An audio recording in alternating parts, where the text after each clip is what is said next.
All right, so we've kind of talked about the consumption functions and factors that influence that. Now we're going to move on to that second term in the aggregate expenditure function, which is investment. So we have AE equals C plus I. We've talked about how we're modeling this C as A plus B times YD. Now we're going to start to move on. This is what we're going to talk about now. Investment, or desired investment. So there's kind of three main categories of investment, like we learned about before. Three main categories.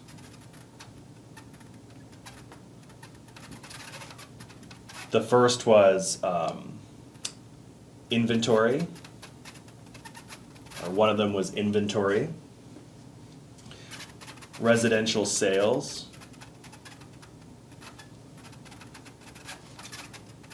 And, residential construction. I don't know why I said sales, definitely not sales. Residential construction. So new housing starts. And the third one was new plant and equipment. So those are the categories of investment that we kind of talked about last week in the expenditure side or method of measuring aggregate output or national income. And so these are the kind of main categories of these desired of investment as well. And so we have to think about what factors are going to shift that around. We're going to assume that investment just is a nice constant. So it's just a constant, but this constant is shifted up or down based on what's happening to these factors. So, we had this consumption function where we had this autonomous amount and this induced amount. Well, with investment, we're kind of assuming it's just this autonomous amount. So it's all autonomous. In our simplest model, and we can maybe do a practice question where there's parts of investment that are induced as well, but we're going to right now just assume that it's autonomous investment and it's just a constant. But these factors are going to make I0 or I0 go up or down depending on what's happening to these factors. And so these factors are the real interest rate. So just like the interest rate affected consumption, it's also going to affect investment as well. The other thing that is going to change it is changes in sales / inventories. So if inventories are falling because there's lots of sales, then you need to increase investment to kind of replenish those inventories. And the third one is going to be business confidence. And so maybe that's kind of obvious how it's going to change things. Oops, business just confidence. Okay, so let's just recap. Desired investment is that I in our AE function. We've gotten rid of government and net exports. We've had this kind of functional form we decided with for consumption a couple of minutes ago. For investment, we're going to kind of think of the simplest way to kind of represent investment. That's just going to be through a constant. It's just some kind of number. So we're going to denote it as I0, some variable that can take on different values.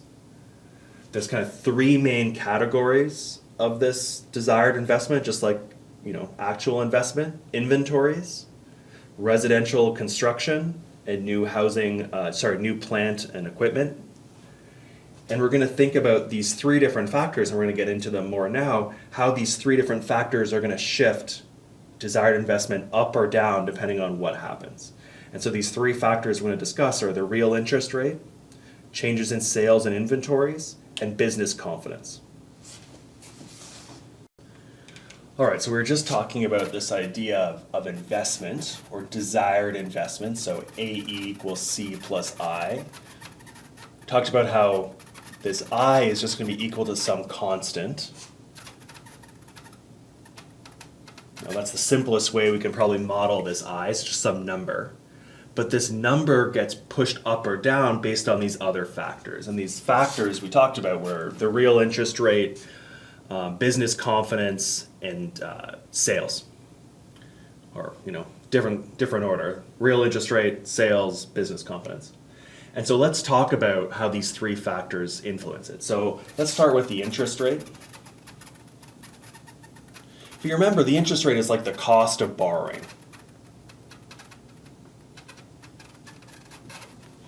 Right? And so the more expensive it is to borrow, the less you're going to borrow, so the less you're going to invest. So as interest rate goes up, investment is going to go down. So this I0 is going to go down. This constant is going to go down. And vice versa. So if the interest rate goes down, it's cheaper to borrow. Firms are going to increase their levels of investment. So the second category we talked about, or the second factor I should say we talked about, was sales. And so if we think of sales being higher than maybe we kind of imagine them being, they kind of deplete inventories.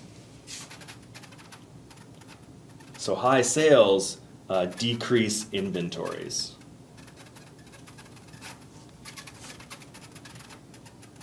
Firms need to invest to produce more.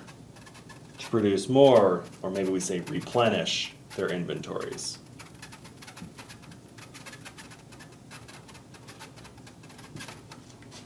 And so essentially as sales increase, this is going to cause investment to increase as well. So I0 would go up as well, I0 would go up as well. And vice versa. If sales are kind of lower than expected, then we don't need to invest in any more inventory since, if sales are fairly low, we kind of have inventories gathering in the back kind of thing. All right, and the third factor is business confidence. I guess this is hopefully confidence. Hopefully this is intuitive. If we're really bullish, again, just like consumer expectations, it's the same thing. It's business expectations about the future.